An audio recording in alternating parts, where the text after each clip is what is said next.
আল্লাহ বলেন, আমি মৌত এবং জীবন সৃষ্টি করেছি কেন? লিয়াবলুয়াকুম, তোমাদেরকে পরীক্ষা করার জন্যে। তোমাদের পরীক্ষা করব, পরীক্ষাটা যেন স্বচ্ছ হয়, তোমরা যেন আমার কাছে আহসানু আমালা, উত্তম আমল নিয়ে তোমরা আমার কাছে আসতে পারো। বলেন আলহামদুলিল্লাহ। ये इल्म हुनर का गहवारा तारीख का ओशे पाना है। ये इल्म हुनर का गहवारा तारीख का ओशे पाना है। हर फुल एक शौला है, हर सर मीनारा है।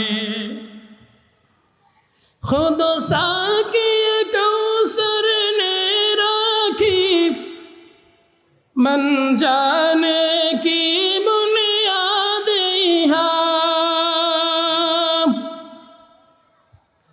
खुद साकी मन जाने की बुनियाद यहाँ। तारीख मुरतब करती है, तारीख मुरतब करती है दीवानों की रोदाद यहाँ। ये इल्म हुनर का गहवारा तारीख का ओशे पारा है। हर फुल यहाँ एक शौला है, हर सर यहाँ मीनारा है। अल्हम्दुलिल्लाह। आयतेर मध्य अल्लाह रब्बुल आलामीन बोलेन, अल्लज़ी खलक़ल मौता वल हयाता लियबलुवकुम अय्युकुम अहसानु আমালা। আল্লাহ বলেন, আমি মৌত এবং জীবন সৃষ্টি করেছি কেন? লিয়াবলুয়াকুম, তোমাদেরকে পরীক্ষা করার জন্যে। তোমাদের পরীক্ষা করব, পরীক্ষাটা যেন স্বচ্ছ হয়, তোমরা যেন আমার কাছে আহসানু আমালা, উত্তম আমল নিয়ে তোমরা আমার কাছে আসতে পারো। বলেন আলহামদুলিল্লাহ। আল্লাহ সৃষ্টি করেছেন কয়টা জিনিস? জোরে বলেন কয়টা? দুইটা। একটা হলো মৌত আর একটা হলো হায়াত। মুফাসসিরিনে কেরামগণ আয়াতের ব্যাখ্যা উল্লেখ করেছেন, আল্লাহ এখানে মৌতকে কেন আগে আনলেন, হায়াতকে পরে কেন আনলেন? তো বোঝা গেল মানুষ আগে মৃত্যুবরণ করবে না হায়াতের পরে মৃত্যুবরণ করে? কি বলেন? হায়াতের পরে, জীবনের পরে তো মৃত্যু, তাই না? সাধারণত আমরা যেটা বুঝি। আল্লাহ বলেন না, তোমরা দুনিয়ার জীবনটা, তোমাদেরকে আমি আল্লাহ হায়াত দিয়েছি, হায়াতের জীবনটা, এই হায়াতের জীবন যখন শেষ হয়ে যাবে, তারপরে তোমরা যখন মৃত্যুবরণ করবে, মৃত্যুবরণ করার পর থেকে তোমাদের যে অনন্ত অসীমকাল একটা জীবন থাকবে, সেই দিকে লক্ষ্য করে আল্লাহ রাব্বুল আলামিন এখানে মৌতের কথা আগে এনেছেন। বলে আলহামদুলিল্লাহ। এজন্য বলেন ভাইরাম, আল্লাহ রাব্বুল আলামিন বলেন, ও দুনিয়ার মানুষেরা একটু চিন্তা করে দেখো, আমি আল্লাহ তোমাদের হায়াত মৌত সৃষ্টি করেছি, তারপরে আমি আল্লাহ তোমাদের জন্য হায়াত সৃষ্টি করেছি। কারণ আমরা, মুফাসসিরিনে কেরামগণ ব্যাখ্যা উল্লেখ করেছেন, আমরা ছিলাম নিষ্প্রাণ, আমাদের কোনো প্রাণ ছিল না। আমরা ছিলাম ফলের সাথে মিশ্রণ, আমরা ছিলাম ফুলের সাথে মিশ্রণ, আমরা ছিলাম জৈব পদার্থের সাথে মিশ্রণ।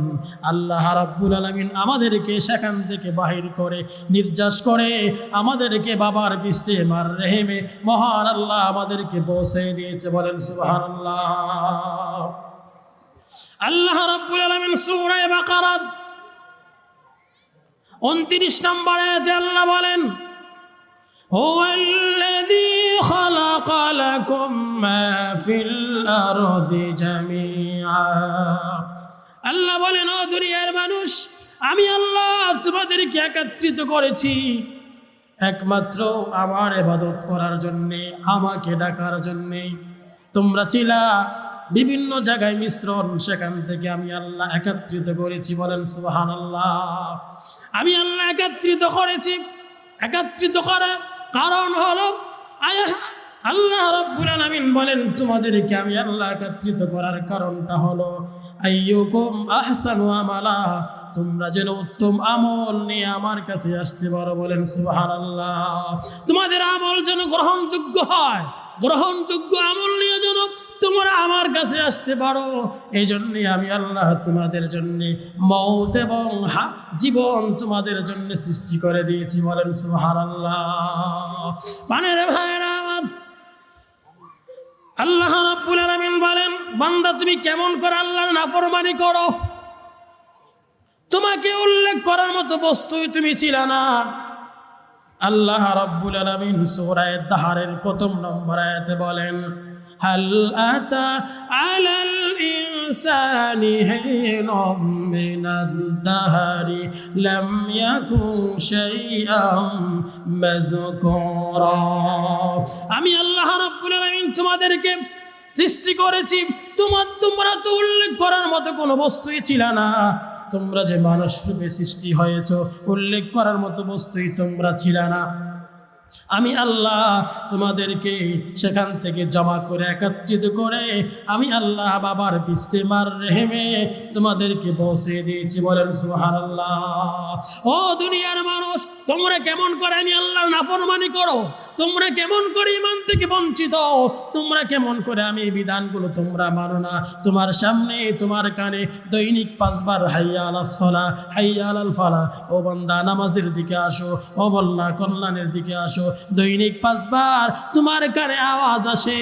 আওয়াজ আসার পরও তুমি কেন নামাজে আসো না? তুমি কেন দ্বীনের পথে চলো না? তুমি কেন, তোমার কি হয়েছে? তুমি কেন আমি আল্লাহকে চিনো না?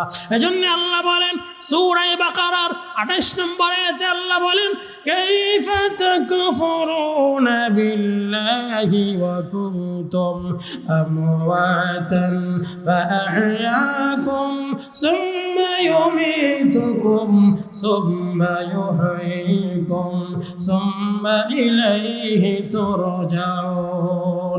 আমার আল্লাহ রাব্বুল আলামিন বলেন, বান্দা কাইফা তাকফুরুনা বিল্লাহ, তুমি কেমন করে আমি আল্লাহর নাফরমানি করো? তুমি ছিলা মৃত, আমি আল্লাহ তোমাকে জীবন দান করেছি। বলেন সুবহানাল্লাহ। আর একটু জোরে বলা যাবে কি সুবহানাল্লাহ? আমরা ছিলাম মৃত, আমরা ছিলাম নিষ্প্রাণ, আমাদেরকে জীবিত করেছেন কে? আর একটু জোরে বলেন, আমাদেরকে জীবন দিয়েছেন কে? আমাদের হায়াতের মালিক কে? আল্লাহ রাব্বুল আলামিন বলেন, তোমরা ছিলাম মৃত, তারপরে আমি আল্লাহ তোমাদেরকে জীবন দিয়েছি, তারপরে আবার তোমাদেরকে মৃত্যুবরণ করাবো। আল্লাহ বলেন ফাহইয়াকুম, তারপরে আবার তোমাদেরকে আমি আল্লাহ জীবিত করব।